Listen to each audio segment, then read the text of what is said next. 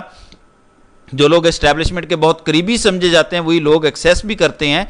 تو ان میں سے ایک نے کہا کہ 6 ججز میں سے ایک سے میری ملاقات ہوئی، جج نے کہا کہ ہر ملک میں ہوتا ہے کہ اسٹیبلشمنٹ مل کے اپنے حق میں فیصلے کروا لیتی ہے، یعنی ہیلپ مانگتی ہے تو اکوموڈیٹ کر دیا جاتا ہے، کبھی ججز کی طرف سے ایسی بات کوئی نہیں ہے۔ لیکن اسٹیبلشمنٹ نے اس بار ریڈ لائن کراس کی ہے، آپ ججز کے گھروں میں گھس رہے ہیں، کیمرے لگا رہے ہیں، ان کے رشتہ داروں کو اغوا کر رہے ہیں، یہ ریڈ لائن جو کراس ہو گئی ہے اس کے بعد ججز سیدھے ہو گئے ہیں۔ اب سب کو پیچھے ہٹنا پڑے گا، اسٹیبلشمنٹ نے ریڈ لائن کراس کی ہے، جبکہ اسٹیبلشمنٹ کہتی ہے کہ ججوں نے ریڈ لائن کراس کی ہے۔ اب ججوں نے کیا ریڈ لائن کراس کی ہے؟ جو ملٹری کورٹس کا کیس غیر آئینی قرار دیا، اسٹیبلشمنٹ کا کہنا ہے کہ ججوں نے ریڈ لائن کراس کی ہے۔ جو ججوں نے تقاریر کی ہیں، جو خطوط لکھے ہیں، اسٹیبلشمنٹ کہتی ہے یہ آپ نے ریڈ لائن کراس کی ہے، یعنی ہم جو مرضی کرتے رہیں آپ نہ بولیں۔ پھر ملک شہزاد نے جو تقریر کی، جو لاہور ہائی کورٹ کے چیف جسٹس تھے اور اب سپریم کورٹ میں انہیں کھڈے لائن کر دیا ہے، جب سے وہ آئے ہیں ایک کیس بھی ان کے سامنے نہیں لگا، لیکن انہوں نے جو کیا ہے یہ ناقابل معافی ہے، کیونکہ ریڈ لائن کراس ہو گئی ہے۔ آپ نے کیوں کہا کہ آئی ایس آئی کی مداخلت ہے، اداروں کی مخالفت ہے؟ کیوں آپ نے ایک جج محمد عباس کی بات سنی اور اس کی بات پہ آپ نے اتنا بڑا ایکشن لے لیا؟ دونوں طرف سے یہ بات چل رہی ہے۔ ارشد شریف شہید کے کیس میں یہ چاہوں گا کہ شفاف انکوائری ہو۔ میں یہ مشورہ دوں گا ارشد شریف کی فیملی کو کہ جو جسٹس شوکت عزیز صدیقی ریٹائرڈ اور اب وکیل ہیں، خدا را اس سے بچیں، یہ تب بھی فراڈ تھا، اب بھی فراڈ ہے، یہ آگے بھی فراڈ ہوگا۔ اس سے زیادہ میں کچھ کہہ نہیں سکتا۔ کچھ لوگ دعویٰ کرتے ہیں کہ اس نے تب اسٹیبلشمنٹ کو للکارا جب کچھ نہیں تھا۔ ایک منٹ ذرا حوصلہ رکھیں، جنرل باجوہ کی یہی تو گیم تھی۔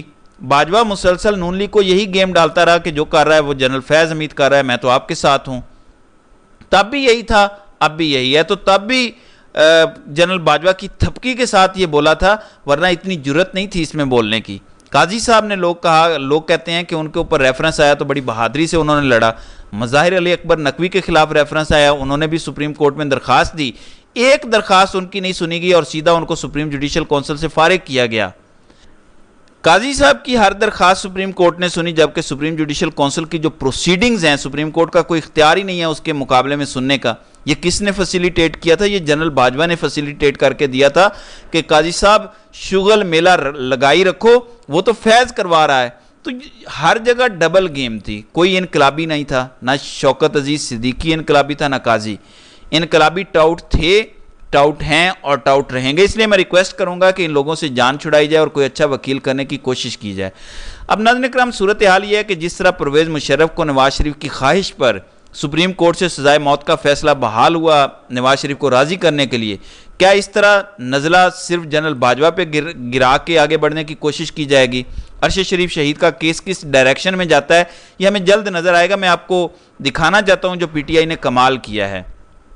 ناظرین کرام، وہ کام جو 76 سالوں میں کوئی حکومت نہیں کر سکی وہ کر دیا ہے پی ٹی آئی کی حکومت نے، اور صرف ایک صوبے میں حکومت ہے۔ یہی وجہ ہے کہ کمپنی کہتی ہے کہ عمران خان کی واپسی ہمیں قبول نہیں ہے۔ صوبائی ایپیکس کمیٹی کا اجلاس ہوا، بنو جرگہ کے تمام 16 مطالبات منظور کر لیے گئے۔ وزیر اعلیٰ خیبر پختونخوا علی امین گنڈا پور کا آج بنو کا دورہ اور شرکاء سے خطاب ہے۔ مطالبات آپ ذرا سنیں، آپ کا سر فخر سے بلند ہو جائے گا ناظرین کرام کہ پاکستان کو آگر خون کے کھیل سے بچا لیا گیا ہے۔ بنو میں آپریشن عزم استحکام نہیں ہوگا، اس کی مخالفت کی گئی ہے۔ بنو میں گڈ طالبان اور بیڈ طالبان کے تمام مراکز کا مستقل خاتمہ کیا جائے گا۔ یہ اتنا بڑا سٹینڈ ہے کہ کمپنی کی چولیں ہل جائیں گی۔ Good Taliban bad Taliban company کا نعرہ تھا۔ سرچ آپریشن کے نام پر مدارس، گھروں اور افراد کی بے عزتی نہیں کی جائے گی، جیسے چادر اور چار دیواری کا تقدس پامال ہوتا ہے۔ یہ خیبر پختونخوا میں نہیں ہوگا۔ جمعہ خان روڈ عوام کی سہولت کے لیے بند نہیں کیا جائے گا۔ علاقے میں طالبان کی پیٹرولنگ کا نوٹس لیا جائے اور مقامی انتظامیہ کو کارروائی کا مکمل اختیار دیا جائے، یعنی اسٹیبلشمنٹ نے جو سارا کنٹرول سنبھال لیا ہے یہ انتظامیہ کو کنٹرول دیا جائے اور وہ ڈیل کریں ان سارے مسائل کو۔ مقامی پولیس کی استعداد میں اضافہ اور پولیس کے وسائل اور ضروریات کو پورا کیا جائے۔ پولیس کو بلا تفریق ایکشن کا مکمل اختیار دیا جائے۔